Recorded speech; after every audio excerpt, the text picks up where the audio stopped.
Ready. Hello, everyone. Hopefully you can hear me. We'll give it a couple seconds while attendees jumping in fast. So thank you everyone for being on time.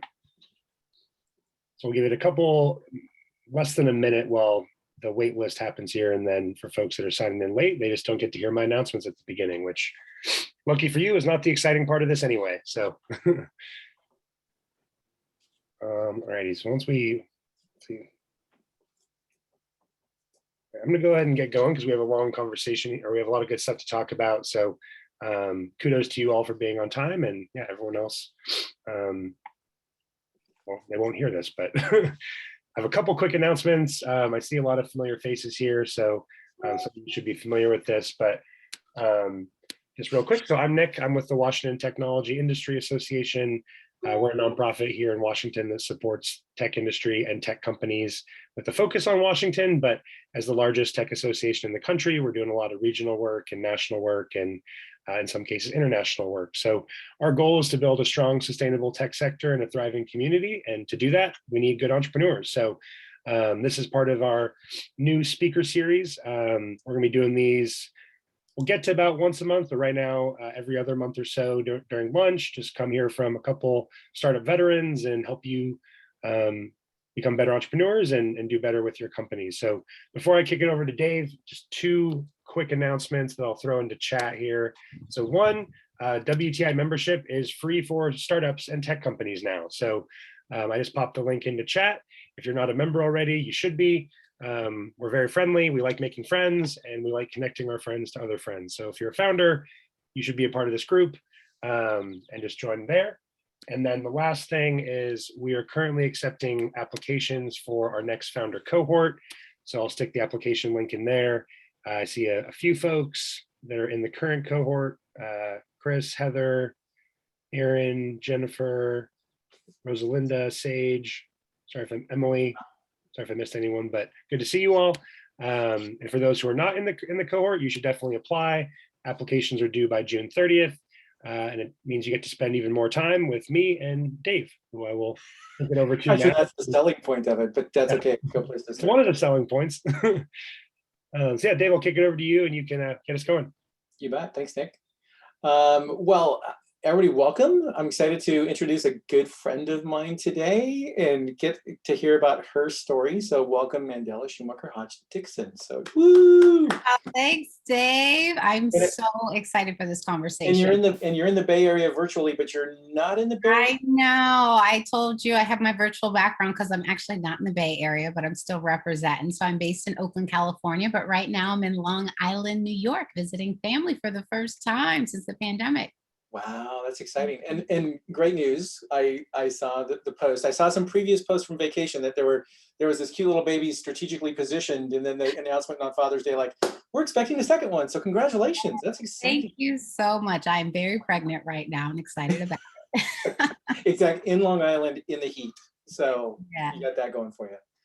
Well, awesome. So everybody, Mandela and I have a fun history and track record. We got to work together at Startup Weekend, and where she ran all the academic programs and was probably the best Saturday night dance party facilitator in all startup weekends globally. And there was 1,265 of them that year. So I'm just saying, not that it wasn't, it was a high bar. Yeah, I know how to have a good time, Dave. And and I got to follow her to Brazil, which everybody's disappointed I wasn't as entertaining as Mandela was, for sure.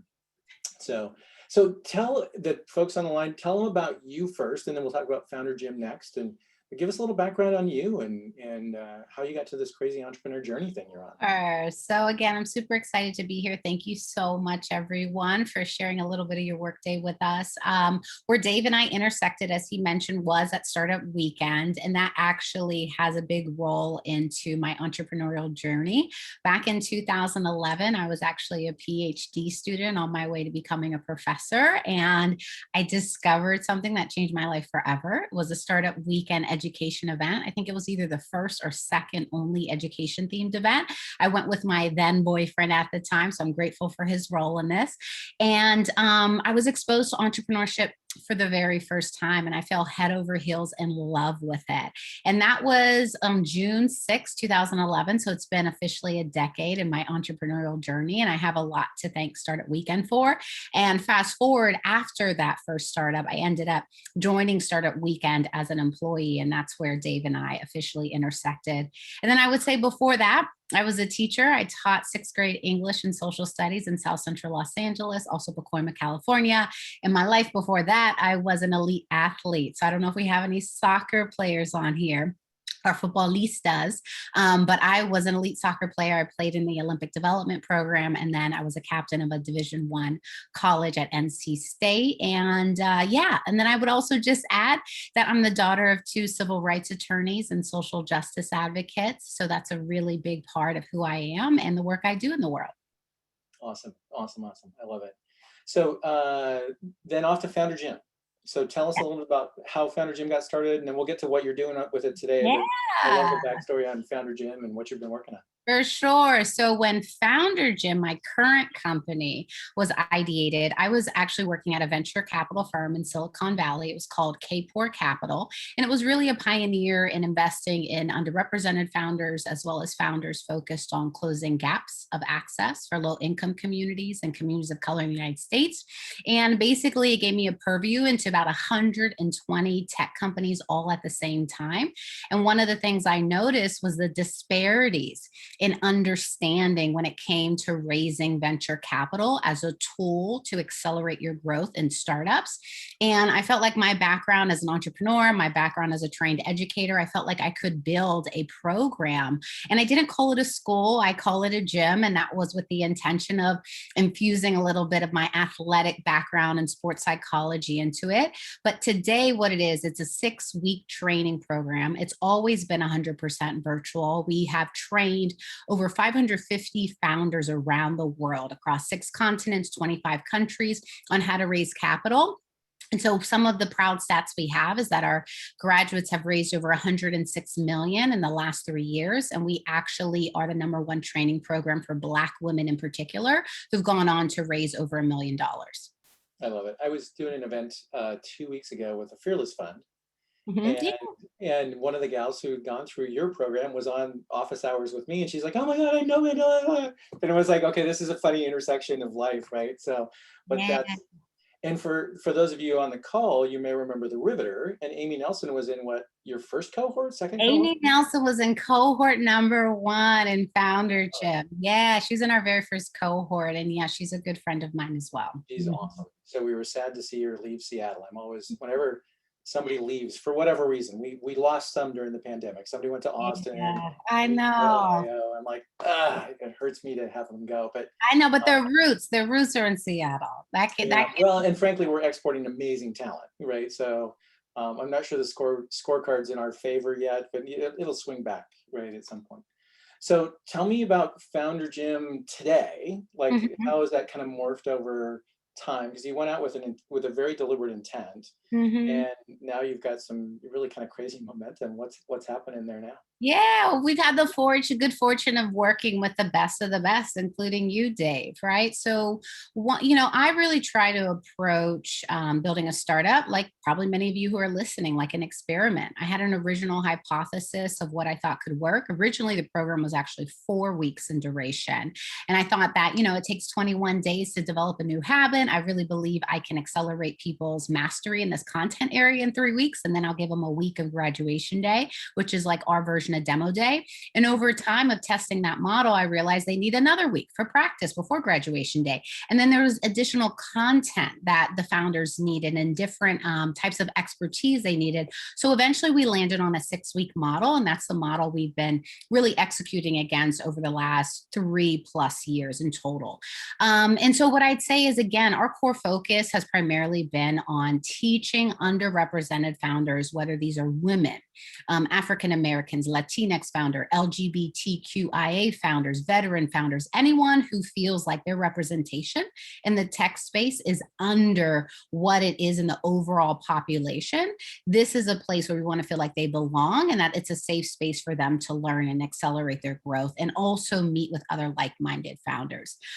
So how we've changed, I would just say, At this point, we probably have brought in investors and partners from nearly every top tier venture capital firm, at least in the United States. And, we're really proud of that because we have a high bar of excellence for the way in which we operate our programming and the caliber at which we really want to prepare founders for the real game of venture capital. Now, where Dave intersected with FounderGym was actually in a new program we launched called the Money Magnet Program. And what we realized, Dave, once the pandemic hit, the biggest question we were getting from founders was, will venture capital dry up? It was such unknown territory. It was hard for investors to predict what was happening. And so they were holding tighter to their purse strings this time last year. And so a lot of founders were, for the first time, really faced with having to generate revenue and having to have other models of sustainability outside of venture capital. So we decided to create a new program that was very much modeled after our fundraising cohort, but was focused on helping founders build multiple revenue streams and really learn the nuts and bolts of building a real business and monetizing it with or without venture capital. Awesome. Yeah, and that's what a tremendous need and opportunity for outreach there too. That's very cool. So I want to talk about, topic today is really your why and mindset. And as I've talked with folks about my enthusiasm for having this interview with you, I'm like, I am so nuts and bolts focused. And I'm like, and then there's Mandela, who's so inspirational that's my aspiration part. So I'm super curious, as you've been, really helping out a market that's really been locked out of venture capital, right? But for your own journey too, like, tell me about, for founders who are on the call and for the founders you work with, how do they discover their why, right? Because it's I think that one can be more obscure than product market fit, right? Because for me, product market fit is math, but the why one is like, it can be really hard for some founders. So help us pull that one through. Yeah, I think it was a certain book I read, The 7 Habits of Highly Effective People, that I was introduced to the concept of a personal mission statement. And at that point, when I read the book, I had already done my first business, and I didn't really start with me when I was building my business. And the difference between a personal mission statement and a business mission statement is the personal mission statement is really about, what are you up to in this lifetime? What legacy do you want to leave behind? What scorecard are you measuring your success by? And then, how does a business mission statement, model, plan fit into your overarching theme of your life? And so I actually think it's incredibly important for people to have and to do the work of self-awareness, which is an ongoing journey about who you actually are. And even though right now in this chapter and season of my life, I'm teaching people venture capital is just one way to build a business and leverage it as a tool. But most businesses aren't structured for that type of financing, right? And so I am also a proponent of helping people become educated about who they are and what's the right business model for them. But when I think about your why, I think about, when you're on your deathbed, taking your last breath and you look back at your life, right? What will make you feel at peace? What will make you feel whole and complete? Because that's truly my vision for myself. And I think as I've talked to many, many people over the years, some massively successful and some on their way to success, that's actually what we want at the end of the day, is we want to have meaning, purpose. We want to know that our existence mattered. And so beginning with the end in mind is so important. Why are you here? And then how does this business serve why you are here? The alignment is incredibly important. And so if you haven't read the book, 7 Habits of Highly Effective People, I strongly recommend it. Or if it's been collecting dust, take a look at that. And then also Essentialism really changed things for me too, which I read right when I was launching FounderGym. And Essentialism really is kind of a slap in the face about just like how you are spending and spreading your time and energy across so many different things, and just realizing we all have a finite amount of time on this earth, and just being more conscientious of how you're spending your time and making sure it's aligned to the ROIs, the return on investment that you want in this lifetime. It's funny. I think when I look across and talk with investors and such about programming stuff that we've done, and some of it's been incredibly successful and some of it's been okay. Mhm. And I think that one of the things that always is a consistent theme is there's lots of things you can teach, Mhm. but self-awareness isn't one of them. Mhm. Because there's times where I'm like, how do you teach somebody who's not self-aware to be self-aware? And Yeah. Well, yeah, no, I think, I think I think almost everything is learnable. I don't know if I want to say everything is like all encompassing I don't statement. know that I have an answer. It's been imprinted in time forever, and people are going to replay this. Mandela, you said this back on June 22nd. Okay, but I think that what I do, like when I'm working with founders who, again, primarily are at the pre-seed, seed, Series A stage. That's like my sweet spot with the founders I work with. Is that I always start with their legacy statement. I say, "What is your legacy?" Right? Like, what do you want people to say about you? I ask them about their goals and break it down to quarterly goals, monthly goals, weekly goals, daily goals, all the stuff that probably, I know actually that your area of expertise is in, Dave. But I think prompting people and just asking the questions is such a trigger for so many people, because the way in which we're assimilated in this society and the way in which the K-12 model, kindergarten through 12, the collegiate, and again, I come from the world of academia, it doesn't necessarily ask you those questions, right? Sure. And so I think even just creating a space for people to be prompted to have time to think through who are they and what they want, I actually think it's pretty foreign for most people. If I sit most people down, I say, what's your mission statement? What's your legacy? What's your why? I don't think most people, from my experience, have the answer, right? But they also haven't been in environments that have cultivated and encouraged them to really go inward. But I think that what I have learned from studying successful people for the last decade and kind of reverse engineering their success and trying to turn it into a curriculum is that so many of them prioritize self-awareness and really understanding who they are and who they aren't. Because at the end of the day, success is a team sport. And this is one of the hard lessons I had to learn. Like, I can't be everything. I can't be the CEO, COO, CFO, CTO. It's just not going to work. The limitations of the business are in alignment with your limitations as the individual. And so the more self-aware you are, you will understand your strengths and your weaknesses, and then how to fill those gaps with other team members who can help really create the whole package of success for the business. And I love that. I think that the thing that's I was struck by is, but by the time sometimes they get to me, they're like, no, I just want to talk about the business. And I just want to talk about business mechanics. And I'm like, yeah, but why are you here? Yeah. What's the bigger picture? Why? Yeah, it's like one of my favorite quotes is like, it doesn't matter how fast you climb up the ladder if the ladder's facing against the wrong wall. Oh my gosh, that is You know what I mean? It's like you're in such a rush to get where, right? And why? And I can't tell you how many people I have coached from pre-seed to seed, seed to Series A beyond, and they don't feel fulfilled. It's like they did it, but it's like, well, why? And and another thing I also realized, because I was just talking to a founder, one of our graduates, again, she became another historic stat, becoming one of the first Black women. There's only 93 in the world who've ever raised over $1 million. I mean, it's a small amount of people.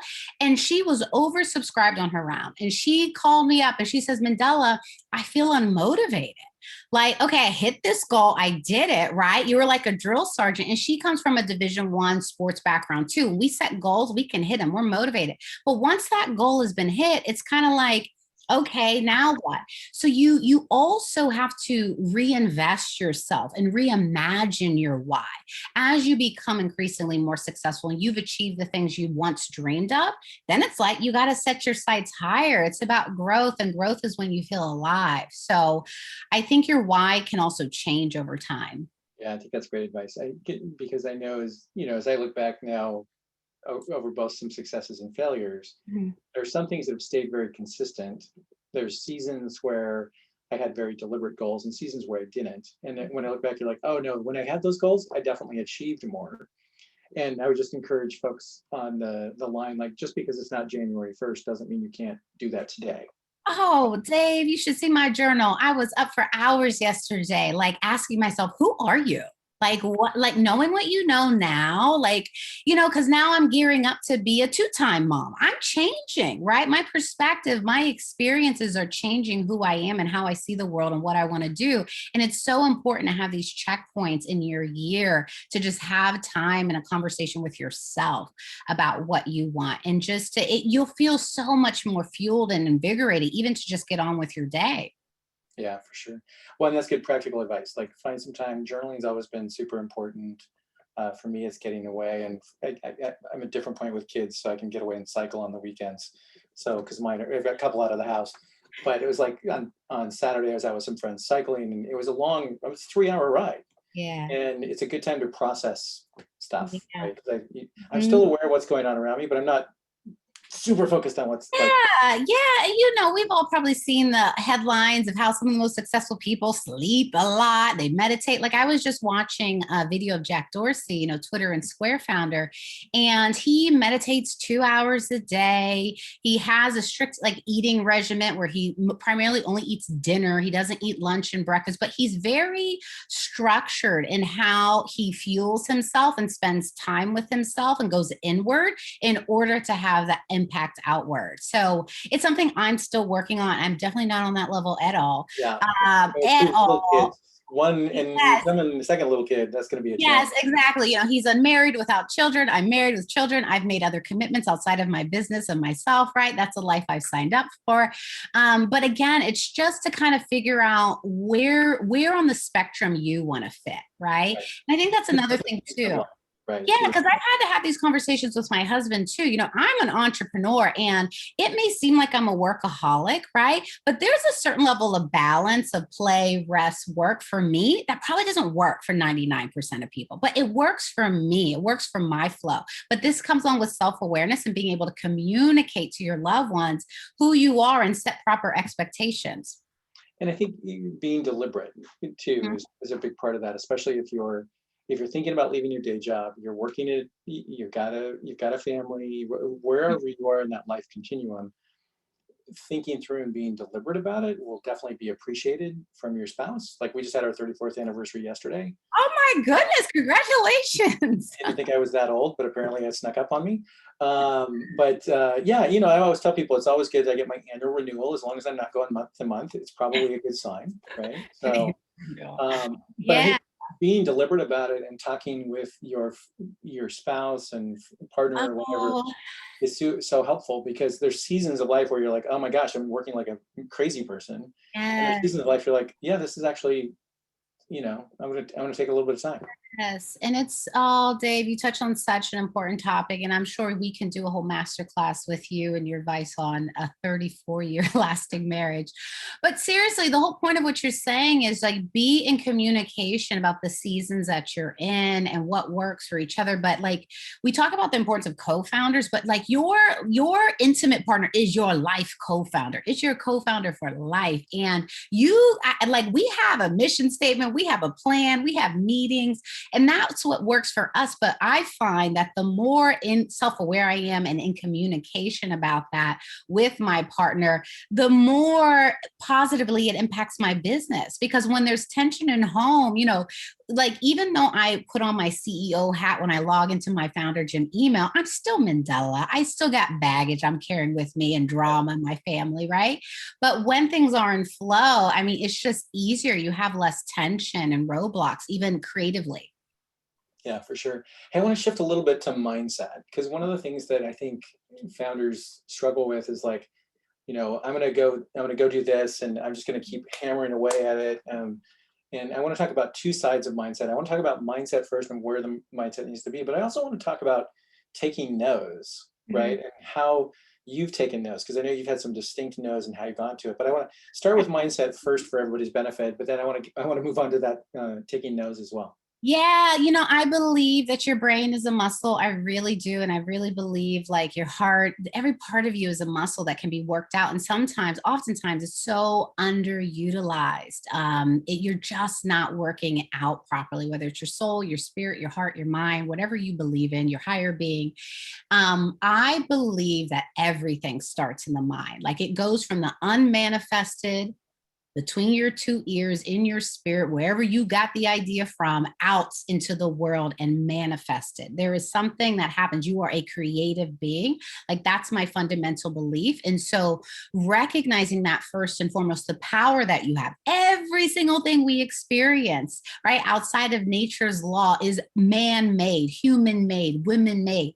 It's all made up. Zoom, this computer, the AirPods that I was supposed to wear that I didn't, this hat, like, it's all been created. And so it's just like, if you just stop and let that sit with you, of just what creative beings we are, and that you right there listening have the ability to bring forth whatever you want into the world, and just like recognizing the power in that, it is so inspiring. And I think once I had that like epiphany, like, oh my gosh, like everything's made up. Like it was just made by someone who lived before me. That's it. And like, what, you know, and I watched that Steve Jobs commencement speech, I don't know how many times, I'm sure everybody else watched it, but he very much shares the same ethos, just about like, these people aren't smarter than you. They were here before you. They took the initiative to bring forth their ideas and bring it from the unmanifested into the manifested, but you have that power too.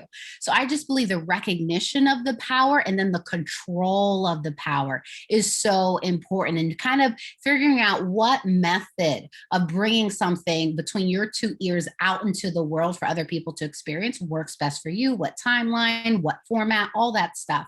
But your mind is everything. And I personally believe in growth mindset, not a fixed mindset, right? Where a fixed mindset is like, I am who I am, and I was made this way, and I am unchangeable.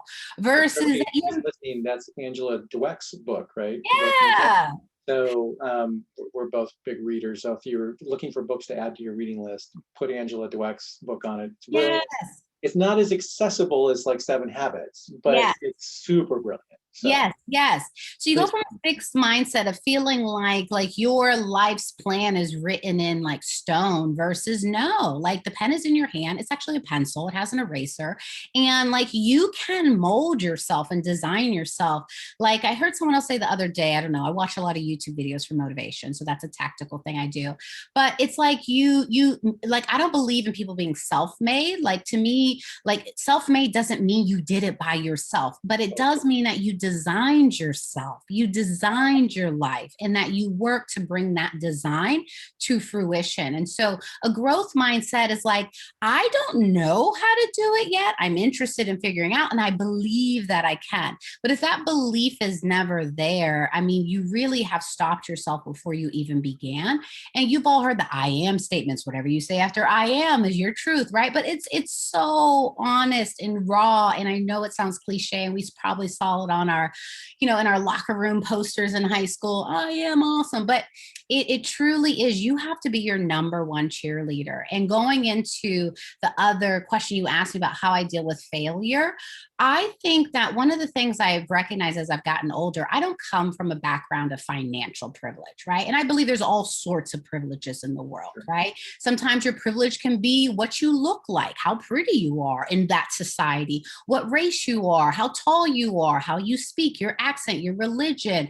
All sorts of things indicate privilege depending on what society you live in. And one of the privileges that we oftentimes talk about is a financial privilege, like who had the money to do X, Y, and Z. I don't come from a background that had financial privilege, but what I do realize now more than ever is I had the privilege of a psychological safety net with my family, and that my parents believed in me, like beyond my belief in myself. Like I had to borrow my parents' eyes all the time because they could see things for me that I couldn't see. And so I that was the privilege that I had, that when it came time for me to make the decision to drop out of my top 6 PhD program, the program I worked my ass off to get into, to go into this crazy world called entrepreneurship before it was cool and hot, right? Like this was 2011. It was not on most people's radar, nor a safe path. A lot of career choice. Yeah. Dave, and I was having a mental breakdown, and I called my mom, who is still kind of like my best friend. And she was like, whatever you want to do, it'll be fine. Like, it wasn't like she could float me money to create a runway. It wasn't like she could let me stay in a condo that she owned till I didn't have to pay rent. We didn't have that type of privilege, but just the knowing that she supported me and believed in me has given me wings that have allowed me to fly higher than I could have ever imagined. And I think having that experience, that firsthand experience of someone who believes in you, just the belief in you, and being able to borrow that until you believe in yourself, that's what I hope to do for other people. And that is like the core of just reminding people who the hell they are and how powerful they are. Because so much of society, whether it's your family, school system, work settings, kind of chip away at you. And, I went from being a teacher of students, like sixth graders, I'm talking about like 10, 11-year-olds, to adults. We have a person in our program right now who's in her 60s. We have people who are in their 40s. We have people who are in their 40s. Most are in their 30s and 20s, but we have a broad range of ages. And one thing I've learned about working with adult learners, they bring a lot of baggage, and they are very, they bring a lot of baggage because they've been through stuff. And so much of what we have to work on is their mindset, unlearning what doesn't serve them, and then rewiring them to see themselves differently so that they can be in interaction with people where there is a power dynamic, an investor and a founder. And then the last thing I'll say on this topic of persevering past your nose is that I keep something, and I tell everybody, keep a receipt box. It could be a physical shoebox with like handwritten notes, or it could be a digital document in Evernote. But your receipt box is a record of all those times in your life someone said you couldn't do it and you did it, or all those times in your life you thought you couldn't do it and you did it, or the things that you've been able to do that most people aren't, right? You need to keep a record, because there are going to be days, and there are still days in my life all the time, where I forget who I am and how powerful I am, or I let a no hurt me, or someone's lack of ability to see my worth impact me. And I go back to my receipt box and I'm like, wait a second. I've been through this before. And look what happened. And it's just a reminder that you've already done it and you can do it again. Yeah, I think it's for founders too. I think one of the challenges at times is the gap between somebody telling no, they don't like your business idea, and they've internalized that business idea as them and their personally. Yes. So how do you help those founders deal with that? Because I know that's always a challenge. Yeah. So this, Dave, goes back to what we were talking about before. Separate your personal mission statement from your business. The business should fit into your personal mission statement. You are much bigger than your business. Your business is one part of you in this chapter of your life. Like however many years or months you've been working on this business, divide that by how many years you've been alive. Right? It's just such a small percentage of your life. And to keep that in perspective is so important. So again, if you really take the time to work on your personal mission statement and understand how this chapter of your life is in alignment with that, but there may be other things. Oh, there's going to be plenty of things I'm going to do in my lifetime, right? I'm in the season of FounderGym right now, but because I know I'm in that season, I also don't wrap my worth up in it. Right? I know I'm playing a bigger game. FounderGym is one step in the bigger game. Love it. So talk a little bit about, I know for depending on where you are in your career and where you are in life, one of the challenges is, I need to get a restraining order against the voices in my head. Oh, I don't know where you're going with that. That's a restraining order against who? Just the voices in my head, right? It's not, it's one I see now as I talk to younger folks, and I talk to folks just coming out of, and they have so convinced themselves they can't do something before they even try. Yeah. That I guess that from my self-talk was always and continues to be, I may not be the smartest person in the room, but I will outwork almost anybody in the room. Mm-hmm. Right. Mm-hmm. So I talk to just, how do you help founders cope with the whole like, hey, quit listening to the voices in your head. Yeah, I have not figured out how to get rid of the voices in my head. They are very prevalent. I have tried on and off meditation. Like I'm not on the Jack Dorsey 2 hours a day meditation. I was listening to Deepak Chopra this morning. He's like 2 hours of meditation every day. I was like, I hear you, homie, but I got to work on it. So, I want to give that context as like, I'm still working on it. And I think a lot of people are, and it's important for, I think, even people who are put in positions like I am right now to talk to you all, people to let you know we're still a work in progress too. But I would say what has worked for me about the voices in my head is journaling. Like literally, I have a cadence every day where I start my day with gratitude, just the recognition of what I already have. Like I'm alive, like, hey, already winning, points on the board. I can breathe. I'm healthy, right? I'm next to a husband who loves me, winning, right? Like just even the little things to remind yourself you're already winning. You're already winning. That has been a game changer for me, just to start my day on the vibration of gratitude and a recognition for what I already have. The other thing I do is I set an intention. So what is my intention for the day? Sometimes my intention is just to talk less, listen more. Sometimes my intention is to drink 10 cups of water, right? It depends on what it is for the day, but it helps me focus. And so rather than letting my mind go in a million different directions, I've already set at least like one strong intention for the day that kind of guides me to just stay focused on it. But I would say the other thing is your environment. Your environment is so important. Whether that environment is like real life human beings that you have in your home or your apartment or wherever you live, or it's your environment that you concoct for yourself on the internet, right? What are you listening to? What are you watching? What are you consuming?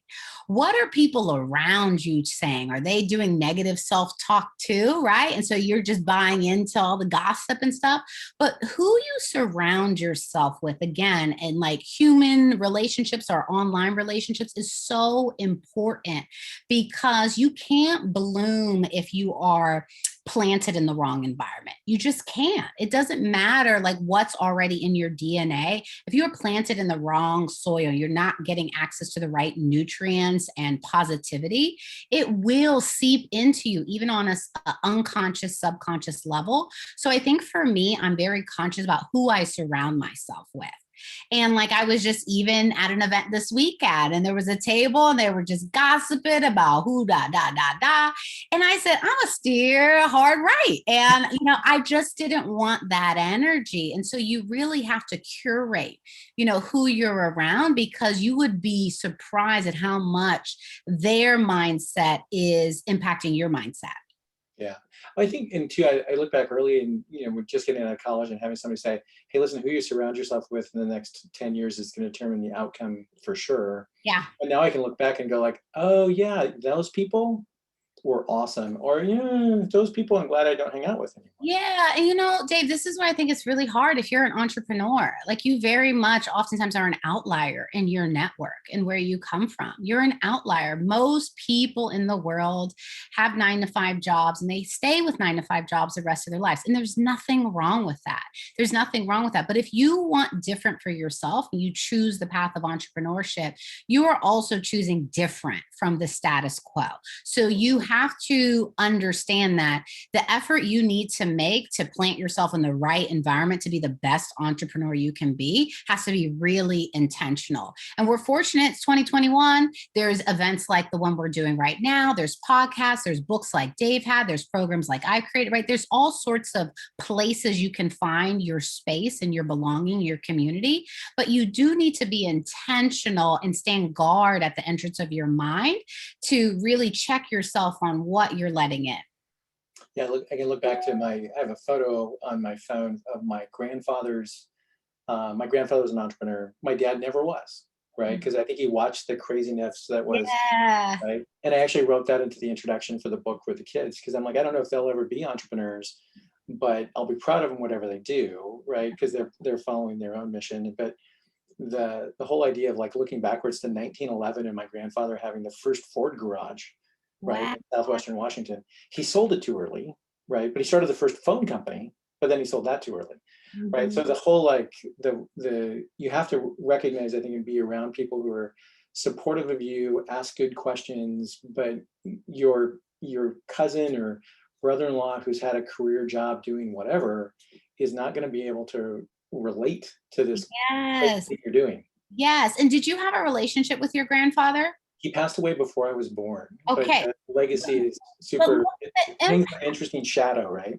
right? Even this person who you weren't able to cross paths with on this side of, the realm, he still had such a big impact on you, and knowing his existence. And I'm sure maybe you've had imaginary conversations with him and like getting advice from him, but people, you really do have to create like your own tribe, your own network of people who can understand and affirm you. It doesn't mean to deprioritize your other relationships, but those relationships serve a purpose. And if you're looking for affirmation, positivity, understanding, guidance, advice on this path you're taking, you have to ask yourself, who are you surrounding yourself with?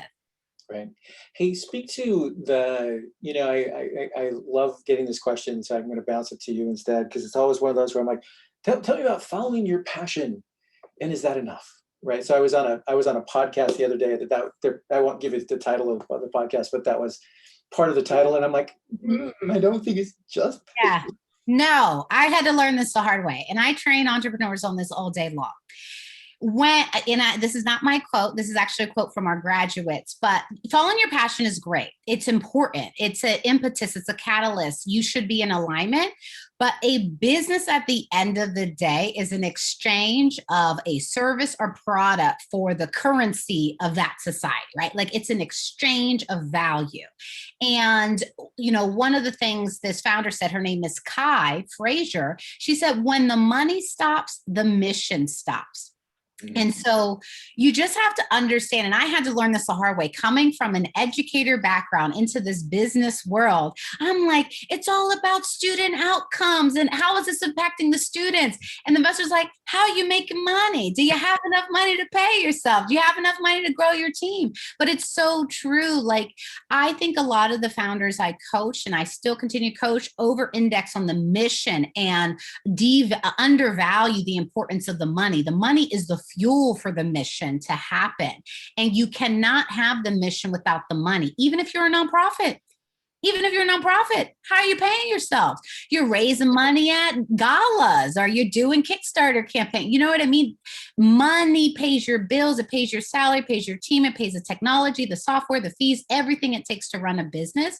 And so passion is important, but it cannot be the only thing. It must not be. And so you really need to have a sound business in place. And so again, I'm just going to plug Dave's book. Make sure you read Dave's book. Dave is all about the nuts and bolts of the business, but it's a beautifully crafted handbook for any entrepreneur to really get their foundation in place to build a sustainable business. Yeah, it's always one of those for me. As I talk to a founder who's like, no, they said follow your passion and money will follow. And it's back to your point on the ladder. It's like, as I have my sons are going through career advice right in their 20s, and I'm like, you have a ladder, congratulations, wrong wall, right? Yes. Like, it's so frustrating. Yes. And yes. You need to fund your dreams. You really, really do. And you have to figure out where that funding is going to come from. One source, multiple sources, the strength of that, how you can make it better. It is so instrumental. And so, yes, I'm all about pursuing your passion for sure, because if you just have money without the passion, you also could be extremely unfulfilled, right? Sure. But I think that it's trying to find the marriage between the two, the money and the mission, and marrying the two and working on that, because that's my core belief. Like, I'm trying to help more good people become wealthy. That's my mission in the world. I want to help more good people who have really a framework for changing the world in a positive way, a more inclusive way. I'm trying to help them get the bag. Why? Because then they can fuel the work they're doing to bring forth the world that they envision. Yeah, totally agree. I want to open it up for folks to start to ask questions. You can put them in the chat window. I've got that up here. You raise your hand. I want to give you guys a chance to get to know Mandela, and I'm running for the president of her fan club, so make sure you vote for me after this. So I've been running for a while. The position's not open yet, but I'm going to keep advocating for it. So if you have questions for it, put them in the chat window, and we'll come to those ones too. So when you look at the challenges that sit ahead for your founders going through the current cohort, how is fundraising out there for underrepresented founders? 10 years ago, 5 years ago, when we were together, there are things we talked about, but they weren't actually changing. Are you seeing actual change? Yes. So there's two sides of the table. You have the founders, right? Which FounderGym is focused on training, but you have the people who hold the purse strings, which is the venture capitalists and other people deploying capital. And so one of the things for people to really understand the big shift in the last 10 years is that when I was starting in 2011, there was about probably max, again, this isn't rigorous research. This is just quick anecdotes of all the people I know. There was about 50 million total in capital managed by Black fund managers. That's it, 50 million. And you would know how small of a number that is if you really understand how big of a pie venture capital is and how much money they're deploying. Now in 2021, that's 20x. There is $1 billion, right, in management by Black fund managers. So one of the things to understand is that there's more capital going to underrepresented founders than ever before. So if you are an underrepresented founder on here, like I would find that encouraging. When I was starting out, right, it just wasn't the same landscape. And so it's not to say that being underrepresented in your identity alone is enough to raise capital. It's not. You have to build a business. This is about building a business. This is capitalism. This isn't philanthropy. So like, I don't want to sell this story of like, if you check this box, you will have a higher likelihood of raising capital. That's not it at all. Actually, less than 1% of venture capital goes to Black founders. Less than 13% of venture capital goes to women founders, right? Like it's still a horrible situation that we're all working on. But I think to answer your question, Dave, things are changing. Even though they're not where we want them to be, they are absolutely changing. So I think the appetite both for investors who are interested in investing in historically underfunded founders is increasing, but also the interest from underrepresented founders to participate in this game is increasing. So it's just a really interesting time. And, only time will tell what happens in another 10 years and what manifests with this influx of capital in this direction. But it is definitely different from when I started. I love it. So Heather asked the question here, where can we find out more about the Money Magnet program? Is there any discussion of raising crowd equity? Yeah. Oh, we have a lot of founders raise equity crowdfunding, like on Start Engine and Republic. We actually had the first Black man to ever raise at the time it was 1.07 million max on Republic, and he set that record. Was it last year, or the year before? Maybe it was 2019. I can't remember. But yes, you can find more about the Money Magnet program. We kind of have done like a private beta test of it, honestly, and it just keeps expanding. So email my team at hello@foundergym.com, and we can give you more information about it if you're interested. And any other questions you have. Awesome. And then Saudi Garcia says, hey, Mandela, my name is Saudi, and I'm completing my PhD and thinking about pivoting to entrepreneurship to solve some problems in graduate training. Your story is really inspiring. How did you work through leaving an academic culture that's insular, sometimes toxic, and that doesn't value work behind the academy? How did I leave? Well, I figured if I got into a PhD program once, I could get in again if I ever chose to go back. So that was one thing. And I think another thing too, context is important. I was just at the beginning of my PhD program. I was in year 1. So when I looked at how much time, capital, et cetera, sweat equity I had put into it versus taking the leap and putting that same energy, time, sweat equity into a startup, I decided to go for the startup. But again, it was with the context that I hadn't invested years upon years in doing a dissertation into my PhD before I dropped out. So you may be carrying more of a weight in that you may be further along in your program. But I would say knowing what you know now, what outcome will finishing a PhD program provide you versus if you leave now, what outcome could you potentially create for yourself? And I just think, you have to do a cost benefit analysis of it. I mean, that's what I do, honestly, is I have like a sheet, I go to pros and cons and I analyze it all. But then at the end of the day, I'm going to tell you the truth. At the end of the day, I go with my gut. Every time I go with my gut. And this is kind of the woo-woo self-aware stuff we were talking about, but it's true. There's something that your intuition serves you. And if it is pulling you so hard and you've run the numbers, you've done the calculations, you've thought 10 levels deep, 20 levels wide, and you still are feeling a certain way, like trust the feeling, trust yourself. This is the growth mindset we were talking about, is that you never are going to have enough data to make the perfect decision. And this is one of the earliest lessons you'll learn as a CEO. It doesn't matter how much data you gather, market research, you get it. You will try to get the most data to present the best decision, but at the end of the day, it's your decision. And you have to trust your ability to course correct as needed. So I think for me, I decided if I got in once, I can get in again if I want to get into a PhD. Another thing you may want to consider is, instead of dropping out, ask for a deferment. That way, you don't have to make a decision now. You can kind of kick the can down the road. And I'm assuming that if you've already invested a significant amount of time in the program, they may actually allow you to do a deferment. They didn't allow me to do a deferment. So I had an ultimatum: either I'm in or I'm out. I said, well, deuces, I'm out. And, again, I may come back one day. I'm not ruling that out. But I think it was my just the feeling I ultimately had in knowing that I had turned over every stone in my thinking about it, but I still felt this way.